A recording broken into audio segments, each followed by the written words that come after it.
Building an embodied practice, a movement, art, craft, yoga, is what enables us to establish the skills of well-being in our lives.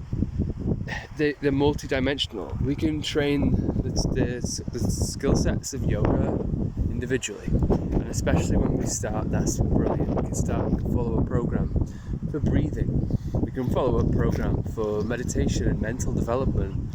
We can follow a program for movement practice, movement quality, mobility. We can follow a strength training protocol and build strength in our system.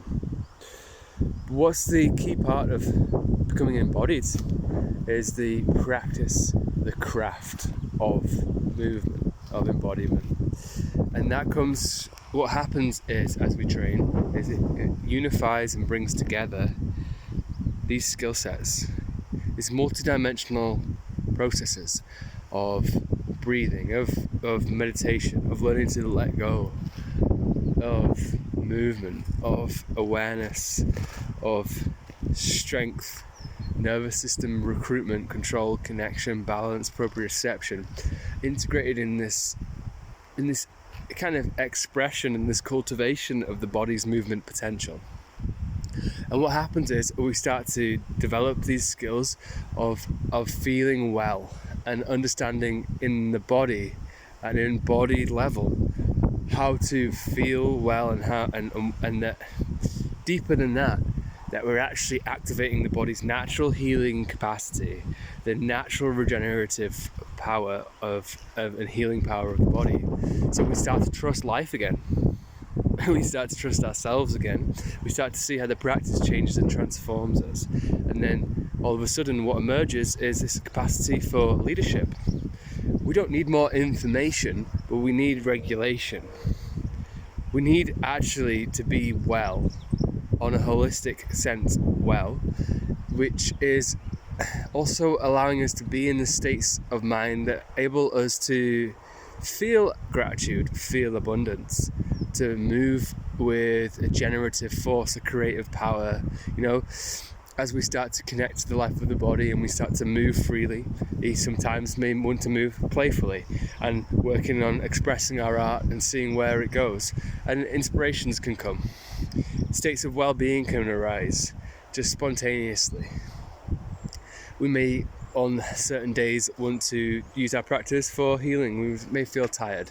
So when we develop and train a broad foundational set of skills, integrate them in an art, then we're kind of armed with this embodied as in, it's already in our tissues, in our minds, in our hearts. It's this skill set that nobody can take away from us, and we can apply it to how we feel on the day-to-day basis. We may feel that we need just restoration. You might be on a heavy strength training protocol and you just feel like, oh fuck, I feel tired, I feel like my body needs restoration. So how do we shift our art towards that end and sort of practice therapeutic yoga, therapeutic movement art? All of these is about the skill of embodied self-leadership. At the same time as well, we have to align our practice to different seasons of our life, different focuses, different goals, and align it to our purpose, deeper purposes. It may be that we feel a disconnection from purpose, and then in that case, embodied practice is the missing link that can help us bring us back into connection with our purpose, bring us back into connection with ourselves, with our embodied wisdom that already knows what brings us joy, already knows what makes us come alive, already knows our skill sets, already knows the things that just allow us to just fully express our zest or enthusiasm for life. It can bring it back online. It can wake it up again and start to activate this latent capacity that we all have.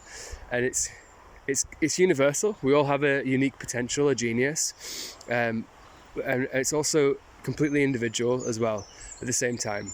And one of the aspects of embodied practice, one of the beautiful aspects of embodied practice is that through practice we begin to switch on, wake up, bring back online our we're going to say energetic potential as human beings.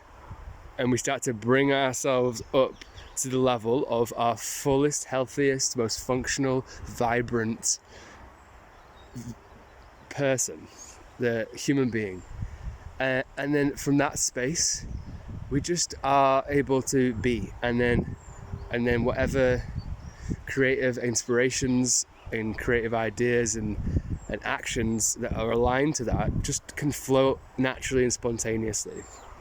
Our practice literally teaches us flow and the art of breathing, focus, mind, resting, seeing how mind states of well-being arise, flowing through the body, moving with coordination, with proprioception, and just playfully expressing our body's movement potential, and we start to feel well and happy. This is flow state.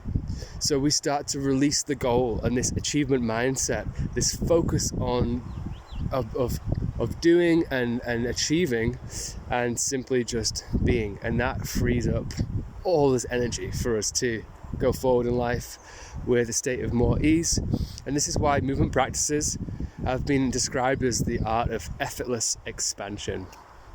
So we want to work on human development because every human being wants to develop, wants to grow, wants to empower their creative capacities, build a beautiful life.